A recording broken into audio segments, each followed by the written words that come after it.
Hello friends, welcome to my Shali சாப்பி cooking. இன்னைக்கு நம்ம ஷாலி சாப்பி குக்கிங்கில் டெய்லி நம்மளுக்கு ரொம்ப ரொம்ப யூஸ் ஆகிற ஒரு சட்னி ரெசிபி தான் பார்க்க போகிறோம். ரொம்ப சிம்பிளாக இருக்கும், டேஸ்டாகவும் இருக்கும். நம்மளுடைய மற்ற சேனலுடைய வீடியோ லிங்க்கும் நான் டிஸ்கிரிப்ஷனில் கொடுத்துருக்கேன், செக் பண்ணி பாருங்கள். வாங்க இப்போ வீடியோக்குள்ளே போகலாம். ஃபஸ்ட்டு ஒரு கடாயில் ஒரு 3 டீஸ்பூன் அளவுக்கு நல்லெண்ணெய் சேர்த்துக்குங்க. சட்னி எப்போவும் நல்லெண்ணெய் இல்லைன்னா தேங்காய் எண்ணெயில் செஞ்சு பாருங்கள், டேஸ்ட் கொஞ்சம் கூடுதலாகவே இருக்கும். இப்போ இதில் ஒரு கைப்பிடி அளவுக்கு நம்ம உளுந்து ஆட் பண்ணிக்கலாம். நீங்கள் கருப்பு உளுந்து சேர்க்குறதுனாலும் சேர்த்துக்கலாம், ரொம்ப ஹெல்த்தியாக இருக்கும். ஒரு கைப்பிடி அளவுக்கு உளுந்து ஆட் பண்ணிவிட்டு மீடியம் ஃப்ளேமில் இதை நல்லா ஃப்ரை பண்ணிக்கோங்க. நல்லா கலர் சேஞ்ச் ஆகி வந்த பிறகு இதை தனியாக ஒரு மிக்சி ஜாருக்கு எடுத்துக்குங்க. இப்போ அது கூடவே ஒரு 6 காஞ்ச மிளகாவையும் நம்ம எண்ணெயில் அப்படியே வதக்கிக்கலாம்.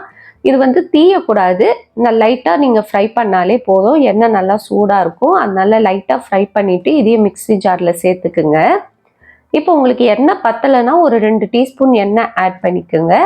இப்போ அது கூடவே ஒரு 3 பல்லு பூண்டு சேர்த்துக்கிட்டு வெங்காயம் ஒரு 3 வெங்காயத்தை ஒன்று பாதமாக கட் பண்ணி ஆட் பண்ணிக்கோங்க. நம்ம பேஸ்ட்டாக தான் அரைக்க போகிறோம், அதனால் சும்மா ஒன்று பாதமாக கட் பண்ணி ஆட் பண்ணிக்கலாம்.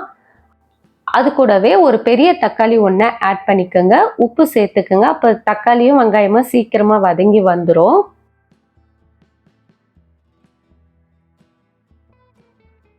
இப்போ வெங்காயம் தக்காளி நல்லா ஓரளவுக்கு வதங்கி நல்லா மேஷ் ஆன பிறகு நீங்கள் என்ன பண்ணுங்க, ஒரு 2 டேபிள் ஸ்பூன் அளவுக்கு தேங்காய் ஆட் பண்ணிக்கோங்க. தேங்காய் சேர்த்துட்டு ரொம்ப நேரம் வதக்க வேண்டாம், சும்மா ஜஸ்ட் ஒரு கிண்டிட்டு கேஸை ஆஃப் பண்ணிடுங்க.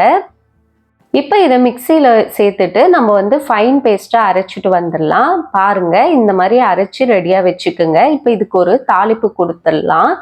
இதுக்கு ஒரு 3 டீஸ்பூன் அளவுக்கு நல்லெண்ணெய் ஆட் பண்ணிக்கிட்டு ஒரு 1/4 டீஸ்பூன் அளவுக்கு கடுகும் 1/2 டீஸ்பூன் அளவுக்கு உளுந்தும் சேர்த்துக்குங்க.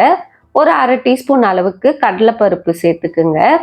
இது எல்லாத்தையும் சேர்த்துட்டு கொஞ்சமாக கருவேப்பிலையும் சேர்த்து நல்லா வதக்கிக்கலாம். நல்லா இது கலர் சேஞ்ச் ஆன பிறகு நம்ம அரைச்சி வச்ச சட்னியில் இதை ஆட் பண்ணிப்போம். அவ்வளோதான், சூப்பரான சட்னி நம்மளுக்கு ரெடி ஆயிடுச்சு. இது இட்லிக்கு ரொம்ப ரொம்ப அருமையாக இருக்கும்.